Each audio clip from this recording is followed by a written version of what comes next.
మీకు ఉన్నది 11 మంది రండి, షేర్ చేసి రాష్ట్రాన్ని అభివృద్ధి చేయడానికి మీ యొక్క సలహాలు కూడా ఏమన్నా తప్పులేదు, మంచిదే తీసుకుందాం తప్పకుండా.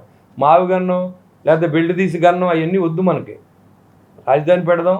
ముందు జగన్మోహన్ రెడ్డి గారు మీ అమ్మగారిని మీ చెల్లి గారిని చూడండి, వాళ్ళ పాపం వాళ్ళ బాధ వర్ణనాతీతంగా ఉంది.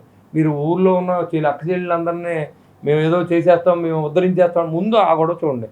ఆ గొడవ చూసిన తర్వాత మనందరం కూర్చొని మాట్లాడుకుందాం. ఆ తర్వాత ఫస్ట్ 11 మంది మీరు అసెంబ్లీకి రండి, అక్కడ కూడా మాట్లాడుకుందాం. తర్వాత అందరూ కూర్చుని మాట్లాడుకుందాం. నోటికి ఏదైతే అది మాట్లాడుతుంది. వైసీపీ నాయకులు కానీ, మాతో ఉన్న కోవర్టులకు కానీ, లేకపోతే మాతో ఉన్న తెలుగుదేశం నాయకులు కానీ ఎవరు మాట్లాడినా ఇదే సమాధానం ఉంటుంది ఖచ్చితంగా. ఇవాళ మమ్మల్ని వీక్ చేస్తే అందరూ వీక్ అవుతారు. పోరాటం చేసిన పార్టీ జనసేన పార్టీ.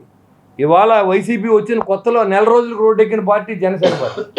మీరు కావాలంటే చూసుకోండి. ఇసుక ధర్నా పెట్టాం, కూలీలకు భోజనాలు ఏమిటా డొక్కా సీతం పేరు మీద నెల రోజు భోజనాలు పెట్టాం. మా దగ్గర బోల్డ్ హిస్టరీ ఉంది. 4 కోట్ల రూపాయలు పేద రైతులకి ఇచ్చాం. మీ ఇంట్లో డబ్బులు ఎప్పుడు ఇచ్చారా? ఎక్కడో సైనికులు చనిపోతారంటే 2 కోట్ల రూపాయలు విరాళాలను ఇచ్చాం. కరోనా సమయంలో ఇక్కడ 50 లక్షలు అక్కడ 50 లక్షలు పట్టుకెళ్ళి ఇచ్చాడు ఆయన. తెలంగాణ ప్రజలు కూడా ఇచ్చాడు. ఇది మానేసి కుక్కలారా బయటికి వెళ్ళిపోండి అని వాళ్ళు, ఎక్కడికి వస్తారో వీళ్ళు ఎక్కడ స్థిరపడిపోతారో అని, హైదరాబాద్లో ఉంటారని వీళ్ళు ఎక్కడో చోటు ఉంటారా. మీకు ఎందుకురా బాబు?